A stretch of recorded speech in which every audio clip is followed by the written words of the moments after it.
வாழ்க வளமுடன். ஓம் நமச்சிவாய. அனைத்து தமிழ் உள்ளங்களுக்கும் வணக்கம்.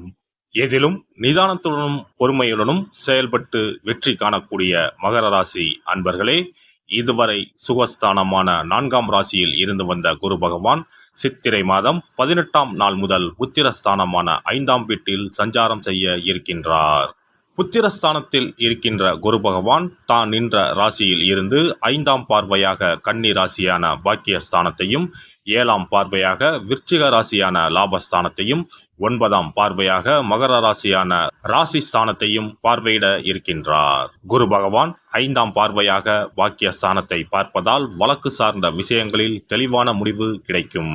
புதிய விஷயங்களை கற்றுக்கொள்வீர்கள். ஆராய்ச்சி தொடர்பான பணிகளில் எதிர்பார்ப்புகள் நிறைவேறும். வாழ்க்கை துணையுடன் சிறுதூர பயணங்கள் செல்வதற்கான தருணங்கள் உண்டாகும். குரு பகவான் 7ஆம் பார்வையாக லாபஸ்தானத்தை பார்ப்பதால் விலை உயர்ந்த பொருட்களின் சேர்க்கை ஏற்படும். எதிர்பாராத சில புதிய வாய்ப்புகள் உண்டாகும். நினைத்த பணிகளை திட்டமிட்டு செய்து வெற்றி அடைவீர்கள். செயல்பாடுகளில் அனுபவமும் புத்தி கூர்மையும் வெளிப்படும். குரு பகவான் 9ஆம் பார்வையாக ராசிஸ்தானத்தை பார்ப்பதால் குணநலன்களில் சில மாற்றங்கள் ஏற்படும். புதுவிதமான கனவுகள் பிறக்கும். மற்றவர்களின் கருத்துக்களுக்கு மதிப்பளித்து செயல்படவும். மனதளவில் இருந்து வந்த கவலைகள் குறைந்து தெளிவு பிறக்கும். சிறு சிறு விஷயங்களிலும் மனநிறைவு ஏற்படும். குரு பகவான் புத்திரஸ்தானத்தில் நிற்பதால் மனதில் புதுவிதமான ஆசைகள் பிறக்கும். சுபகாரியம் தொடர்பான விஷயங்களில் சிந்தித்து செயல்படவும். எதிர்காலம் சார்ந்த சில முடிவுகளை எடுப்பதற்கான தருணங்கள் உண்டாகும். காப்பீட்டு துறைகளில் சில நுட்பங்களை புரிந்து கொள்வீர்கள். பயணங்களின் மூலம் முன்னேற்றமான வாய்ப்புகள் கிடைக்கும். இணையம் சார்ந்த துறைகளில் திறமைகளை வெளிப்படுத்துவீர்கள். குரு பகவானின் நட்சத்திர சஞ்சார பலன்கள். குரு பகவான் கிருத்திகை நட்சத்திரத்தில் சஞ்சரிப்பதால் நீண்ட நாள் பிரச்சனைகளுக்கு தெளிவான முடிவு பிறக்கும்.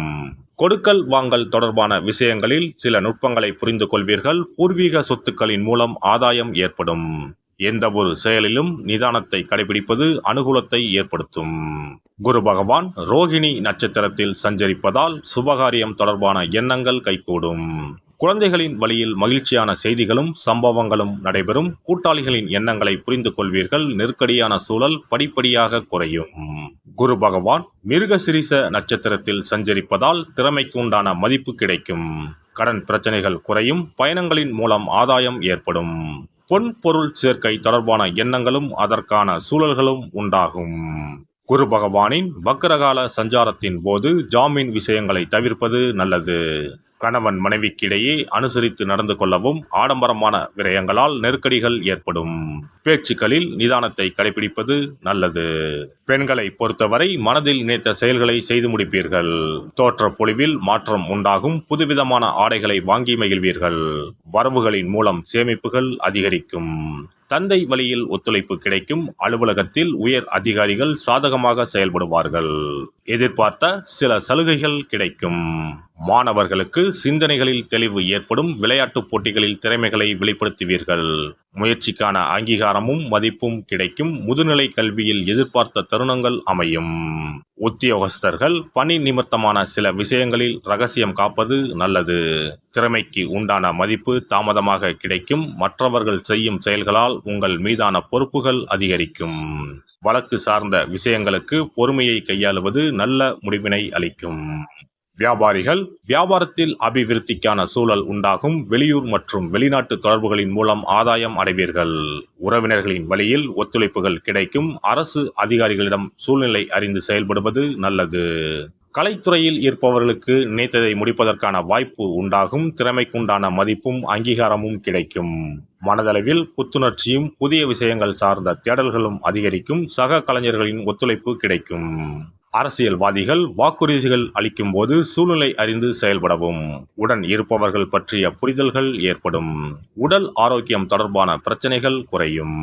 நடைபெற இருக்கின்ற இந்த குரு பெயர்ச்சியால் பணிபுரியும் இடத்திலும் குடும்பத்திலும் மதிப்பும் மரியாதையும் உயர்வதற்கான வாய்ப்புகள் உண்டாகும். புதுமையான சில விஷயங்களில் விழிப்புணர்வுடன் இருப்பது தேவையற்ற விரயத்தை தவிர்க்கும். செவ்வாய்க்கிழமை தோறும் விநாயகருக்கு தேங்காய் எண்ணெயில் தீபம் ஏற்றி வழிபாடு செய்து வர சிந்தனைகளில் தெளிவும் சுபிட்சமும் ஏற்படும். இனி குரு பகவானின் அருளை பெறுவதற்கு வியாழக்கிழமையில் எப்படி விரதம் இருக்க வேண்டும் என்பதனை பற்றி காண்போம். குரு பகவானின் அருள் இருந்தால்தான் வாழ்வில் மங்கள காரியங்கள் தடையின்றி நடந்து கொண்டே இருக்கும். இவரின் அருளை பரிபூர்ணமாக பெற வேண்டும் என்றால் அவருக்குரிய வியாழக்கிழமையில் விரதம் இருந்தாலே போதும். குரு பகவானுக்குரிய விரதத்தை கடைபிடிக்க நினைப்பவர்கள் சுக்கிலபட்சம் எனப்படும் வளர்பிறையில் வரும் வியாழக்கிழமைகளில் இந்த விரதத்தை இருக்கலாம். ஒரு வருடத்தில் தொடர்ந்து 16 வளர்பிறை வியாழக்கிழமைகள் வரும். இந்த நாட்களில் விரதம் இருந்தால் எண்ணற்ற பலன்கள் கிடைக்கும். 3 ஆண்டு காலம் இந்த விரதத்தை கடைபிடித்தால் குரு பகவானின் பூரண அருள் வாழ்நாள் முழுவதும் கிடைக்கும். வியாழக்கிழமை விரதம் இருக்கும் முறை. வியாழக்கிழமை அன்று அதிகாலையில் எழுந்து குளித்து மஞ்சள் நிற ஆடை அணிந்து உறுதியாக விரதம் இருக்க வேண்டும். அருகில் உள்ள கோவிலின் நவகிரக சன்னதிக்கு சென்று குரு பகவானுக்கு சந்தனம், மஞ்சள் போன்றவற்றை கொண்டு அபிஷேகம் செய்ய வேண்டும்.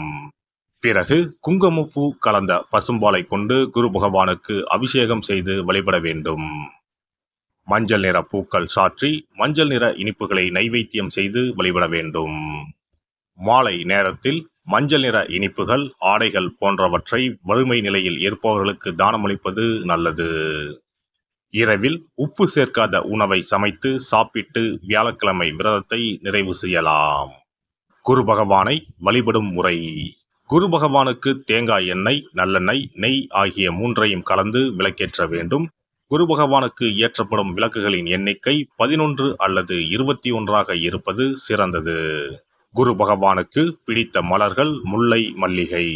ஆகையால் அவருக்கு முல்லை அல்லது மல்லிகை மாலையை அணிவித்து கொண்டை கடலையை படைத்து வழிபடுவது சிறந்தது. வியாழக்கிழமை தோறும் சிவன் கோவிலுக்கு சென்று குரு பகவானுக்கு அர்ச்சனை அல்லது கற்பூர ஆரத்தி செய்து வணங்கி வருவது நல்லது. ஆலயங்களில் நவகிரக மூர்த்திகளிடையே உள்ள குருவுக்கு வியாழன் அன்று கொண்டை கடலை மாலை சாற்றி முல்லைப்பூ, சாமந்திப்பூ மற்றும் மஞ்சள் நிற மலர்களால் அர்ச்சித்து வழிபடுவது நன்மை தரும். வியாழக்கிழமை தோறும் கொண்டைக்கடலை, சுண்டல், மஞ்சள் வாழைப்பழம், தேன், சர்க்கரை, கற்கண்டு மற்றும் இதர இனிப்பு பொருட்கள் இவற்றில் ஏதேனும் ஒன்றை நைவேத்தியமாக படைத்து வழிபட வேண்டும். குரு பகவானுக்குரிய வளர்பிறை வியாழக்கிழமை விரதத்தை முறையாக மேற்கொள்பவர்களுக்கு வாழ்வில் பல யோகங்கள் ஏற்படும். சரியான காலத்தில் திருமணம் நடக்கும். ஜாதகத்தில் குரு கிரக தோஷம் இருப்பவர்கள் இந்த விரதத்தை கடைபிடித்தால் தோஷங்கள் நீங்கும். தொழில் வியாபாரங்களில் சரியான வருமானம் இல்லாதவர்கள், குடும்ப பொருளாதார நிலை சிறப்பாக இல்லாதவர்கள் இந்த விரதத்தை மேற்கொள்வதால் குரு பகவானின் அருள் கிடைக்கப் பெற்று தொழில் வியாபாரங்களில் செல்வ வளம் பெருகும்.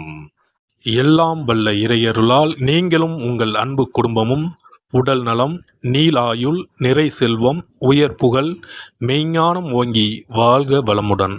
இந்த வீடியோ பதிவு உங்களுக்கு பிடித்திருந்தால் லைக் பண்ணுங்க, கமெண்ட் பண்ணுங்க, ஷேர் பண்ணுங்க, மறக்காம சப்ஸ்கிரைப் பண்ணுங்க, பக்கத்துல இருக்கிற பெல் பட்டனை கிளிக் பண்ணுங்க. நன்றி, வணக்கம். ஓம் நமச்சிவாய. சிவாய நம.